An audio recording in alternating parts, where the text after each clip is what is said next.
Hello, everybody. Adam Parks here with another episode of Receivables Podcast. Today, I'm here with one of my favorite guests, Mr. Jon Siegel, joining us from Slovin in Council, here to talk to me about really the handoff between being a great salesperson and following through with that in the client services part as we go through onboarding, as we build those relationships, and we get our clients from the point of starting to the point of the success that we've promised them. And there's nobody better to have this discussion today than Mr. Jon Siegel. So, Jon, thank you so much for joining me again and sharing your insight.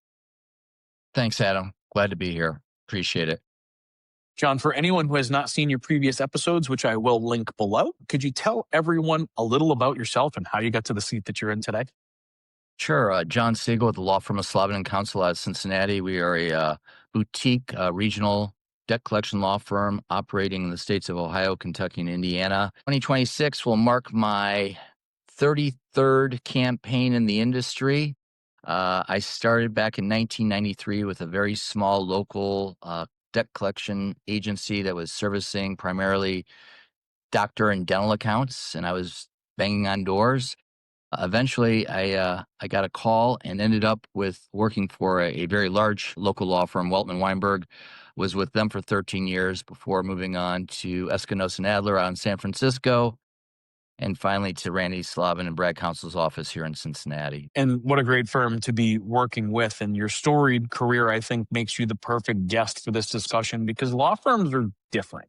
Right? You've got some agency experience, you've got some law firm experience, but law firms are a different breed. And I think when it comes to moving from the point of selling and somebody making a decision to start using your services through the process of actively using those services and meeting full steam can be challenging. But from your perspective, where do most law firms stumble in the handoff between sales and client services?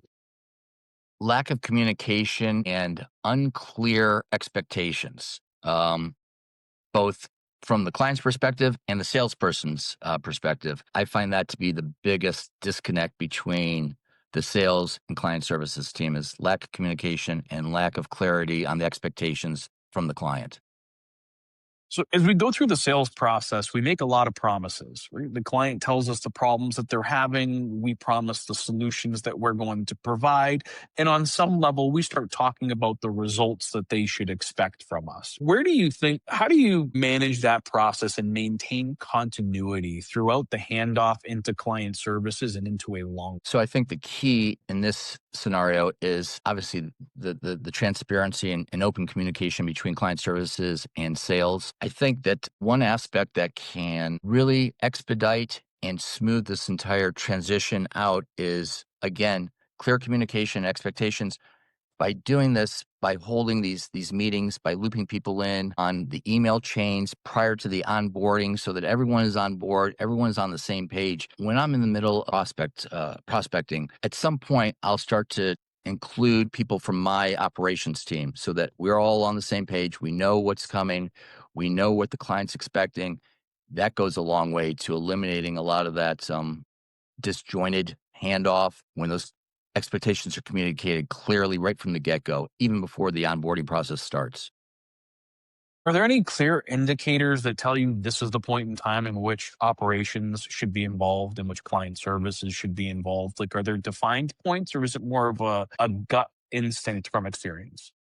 It's kind of a natural progression in the sales cycle to onboarding to the client service. So it's kind of a natural progression. At some point, I'm holding their hand to the point where client services will come in and take over. I always ask new clients when they're sending their initial files over, their initial claims, send it to our operations team. I give them the email address, claims@sclpa.com, and copy me, please. And copy me, please. And I ask them to copy me because until I know that client is actually up properly and rolling and things are moving as they should be, I want to be involved in that process up until that point. Of course, I'm here 24/7, 365 for any issues or concerns. But as far as that transition goes, I want to be involved up until the point I know that The operations and client services team has them well covered and servicing under the expectations of the client. Are there any signals that tell you that your team is aligned or not aligned on a particular client? Well, yeah, sure. When you start getting these status requests and people are starting to reach out to you versus you reaching out to them, that's Hmm. certainly a flag. It's not necessarily a red flag, but it's a flag that you needed to be more proactive and get a little bit more involved in that process. So when they start hammering you for status requests, obviously the reporting piece of it has failed at some point to their to some extent, that they're not getting the information that they need. That's certainly a red flag that you need to intervene and right that ship at that time. Now, when we talk about being in sync between our teams, what kind of a business impact can you have when you truly are in sync as an organization and you're able to flow smoothly between these two worlds? So, Adam, for us, we look at sales and client services internally as separate but coexisting functions. The client only sees one function. Yeah. They only see the Okay. firm. They don't delineate between our departments or service professionals. They see Slovin and Counsel and they have certain expectations. So yes, it's important to be involved, to be proactive, to get out there and to address the issues as they arise. Sticking your head in the sand, it never works. It never works. It only creates more problems, long-term problems. And the reality is that if you have a new client coming on board, you've already built a certain amount of trust and credibility. They're not going to do business with people that they don't like, they don't trust, that they don't think are credible. So you've already got that established. What you don't want to do is you don't want to sacrifice that goodwill that you've already established on the front end by dropping the ball when it matters most. The initial setup, the initial file placements, getting this up and running, making sure that we have the standard operating procedures, work standards from the client, and that we're following those to a T. Those are all really, really important to continue to build that trust. And let me tell you, that trust comes into play when there are issues. So listen, we're not perfect. We don't operate error free. We don't have Nobody does. a zero defect environment. So when issues do arise, I know that I've got a certain amount of trust capital built with these clients that can say, "Hey, listen, we've dropped the ball. I understand it. We're taking immediate action. This is what's going to occur. This is what I'm going to follow up with you." And be proactive in that way and be available. Trust is and credibility is so important because it's still a one-to-one relationship industry to this day. Always will be. Always will be. Being proactive and taking responsibility for anything that is happening, I think is what most clients are looking for, especially in the early stages as you're going through. It's the most likely time and place in which some tripping might happen. But if you can trip, take responsibility without falling, I think that trust builds even faster and even stronger. It does. Accountability is so important. Taking accountability for failures and successes. You have to be accountable for the failures. That's really where it's Mhm. most important is to stand and take your lashes, understand that, no one's perfect and you're going to do better and let the client know that that's what's happened and follow through on that. Don't make promises that you're not going to follow through on. Just Thank don't you. do it. Don't open Pandora's box and ask questions um, to clients if you're not willing to take action on the feedback you receive from them. Nothing's more infuriating to a client than sharing information and giving you feedback and seeing that you're doing nothing with it that they can see.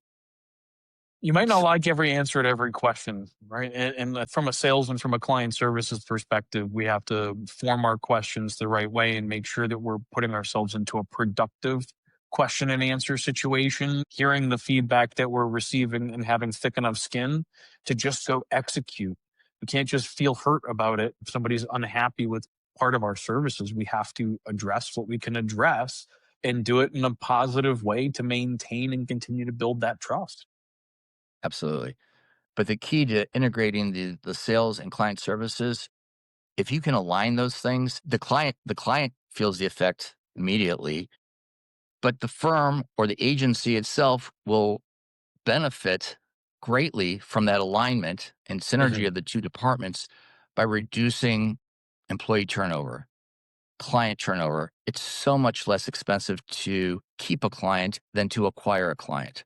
Mhm. The amount of time and effort that takes for me to land a significant new client is tremendous. Keeping a client takes a lot less money and a lot less time. Services, we're a service industry.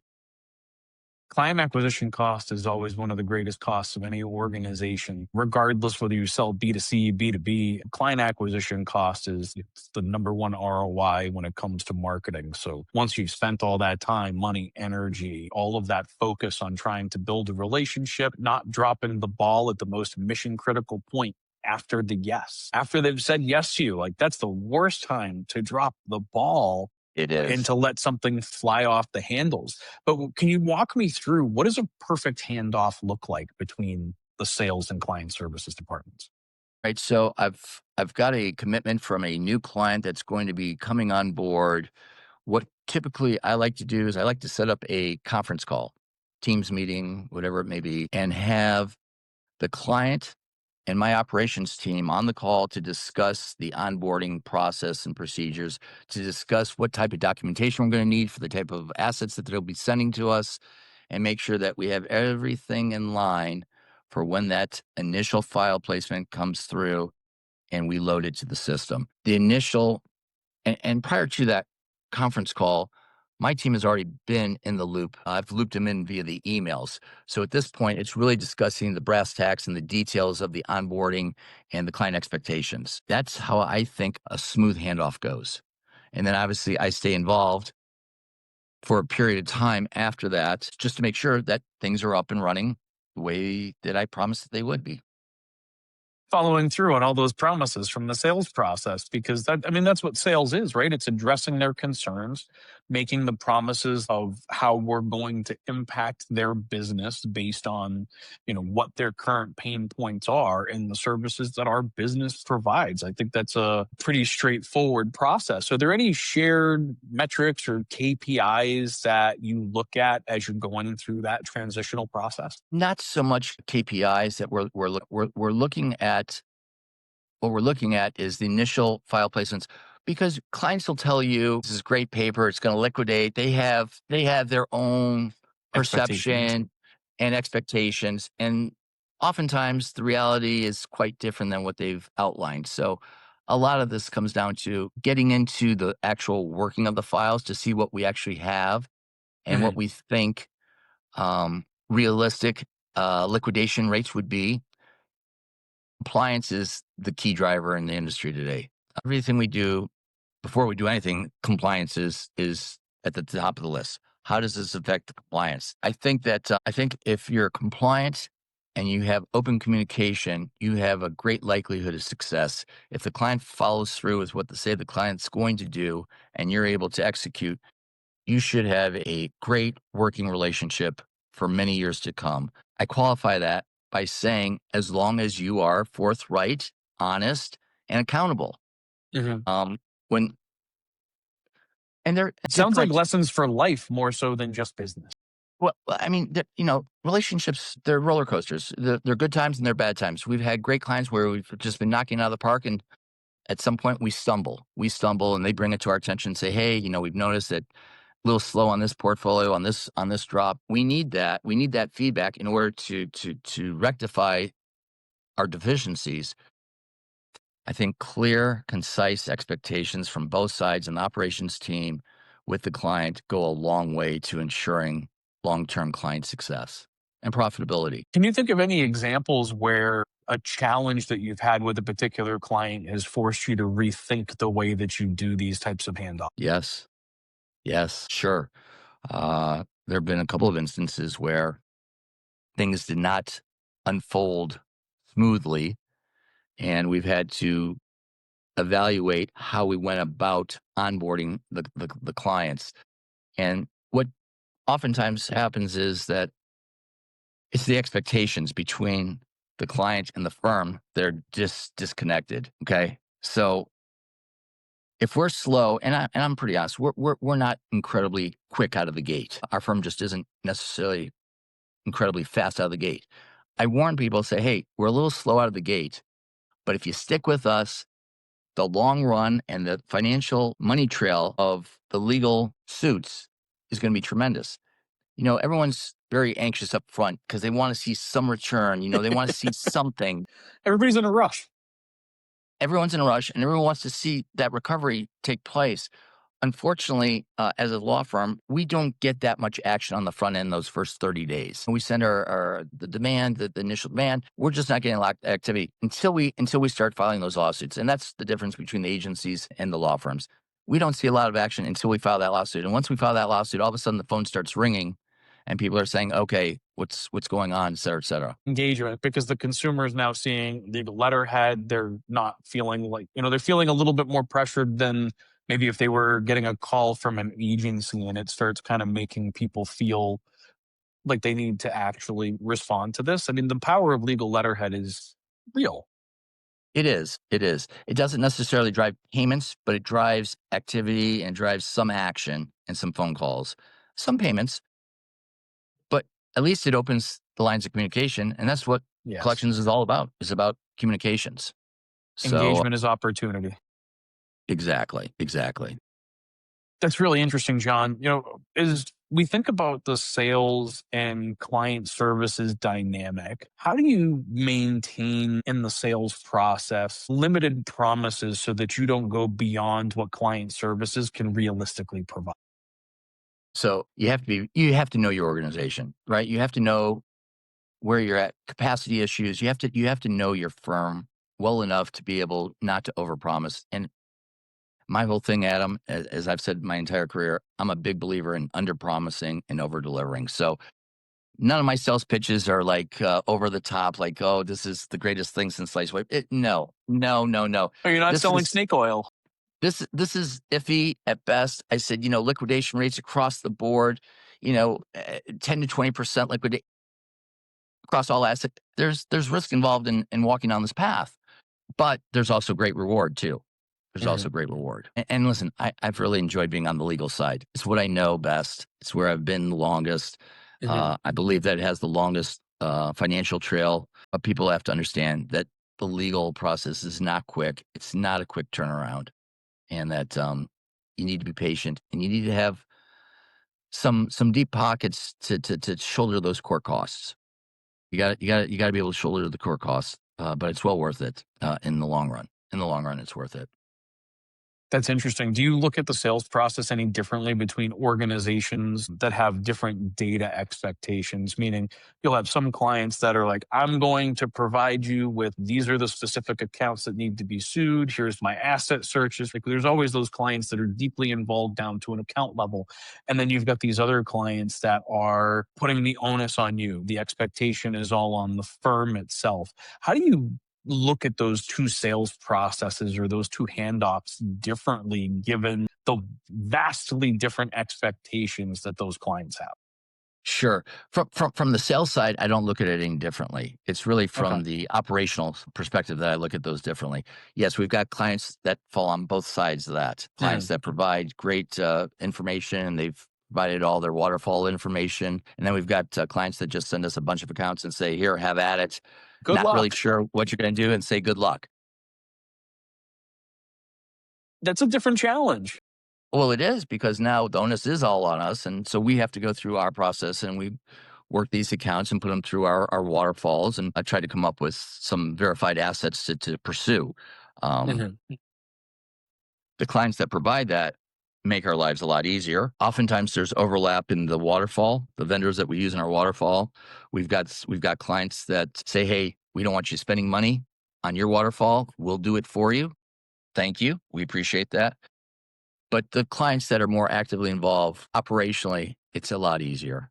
It is a lot easier. And I think that we have greater success with those clients that are actively involved in managing their receivables than those that just hand us a portfolio and say, have at it. There's no And say, question about it. wish you the best. Yeah, right.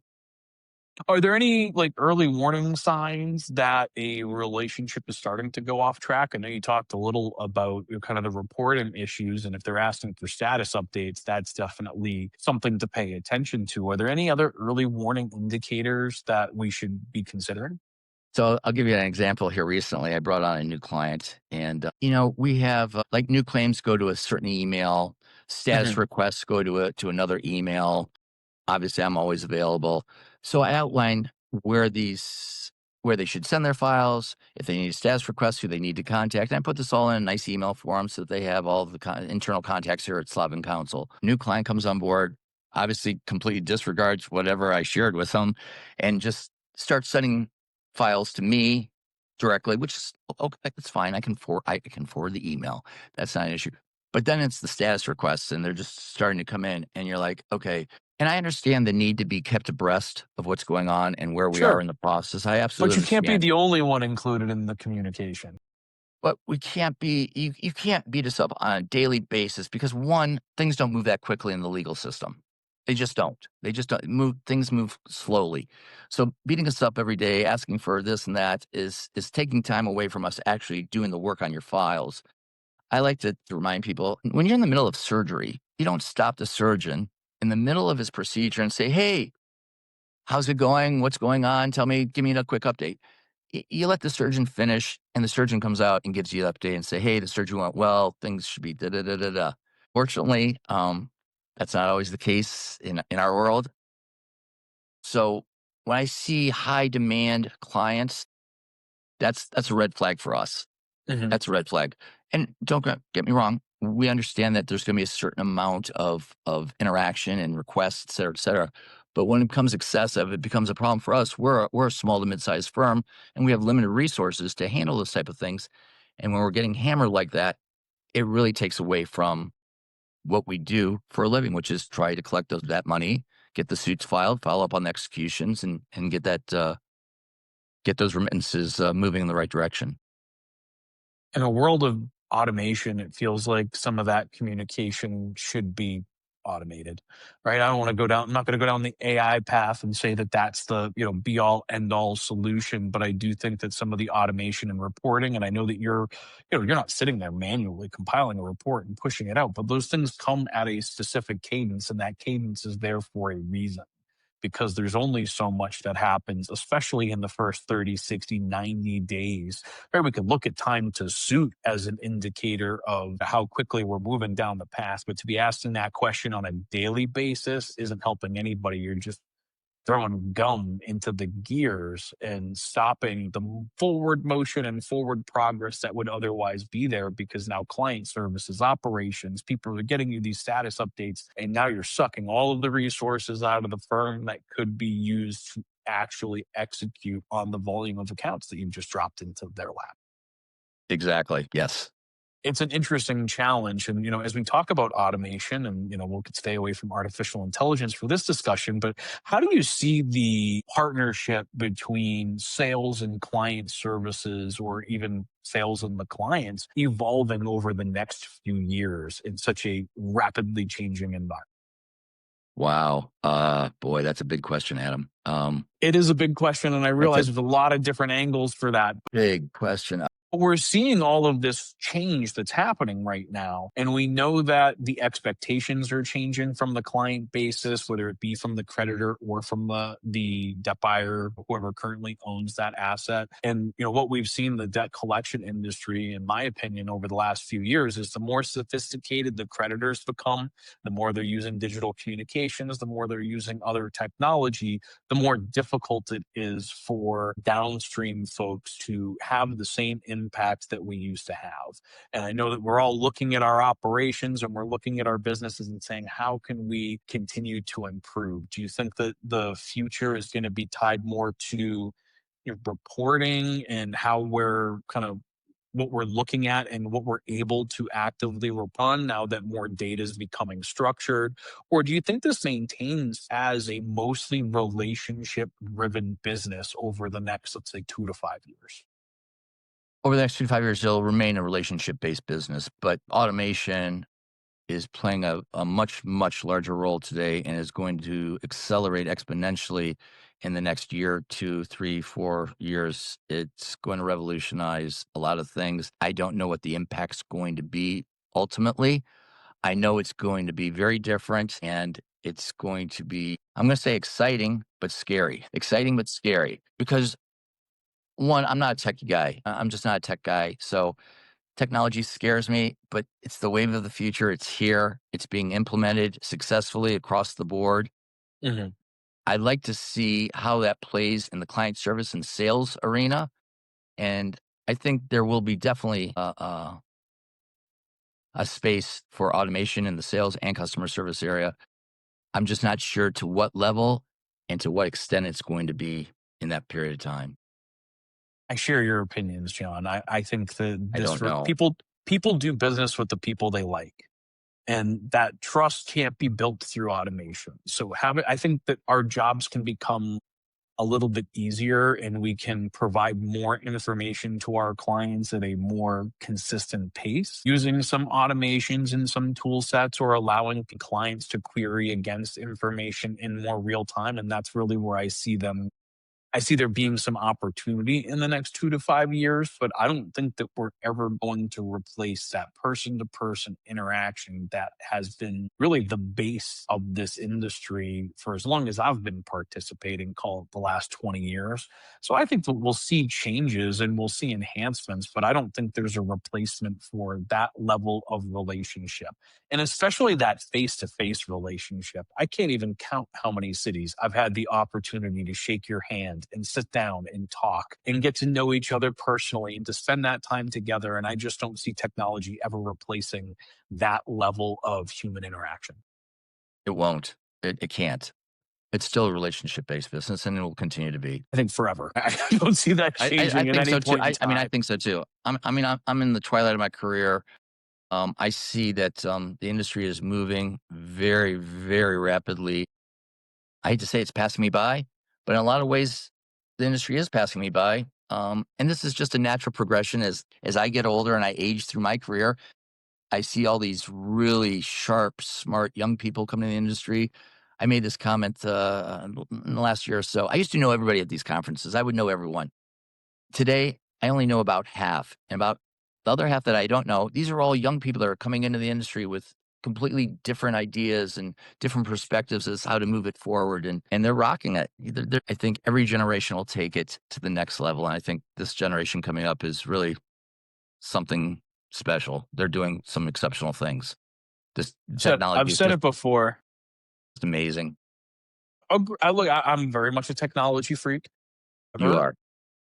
I do believe that the technology adds value, but the human interaction remains the same. And I don't know that we're ever going to see a replacement for that.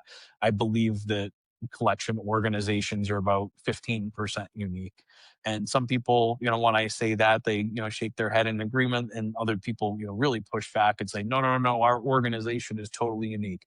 No, we're 85% regulated and we're 15% unique. So I love the idea of us being able to deploy new technology and to try new things and to meet the customer or the consumer where they are. But that B2B engagement, that B2B interaction, I don't think that really changes in the next 10 years. I think the engagement between law firms, collection agencies, debt buyers, and the end user consumer, I think that there's opportunity there and we'll continue to see enhancements, but I don't see us ever really getting away from being face to face, having those engagements, because we have to trust each other.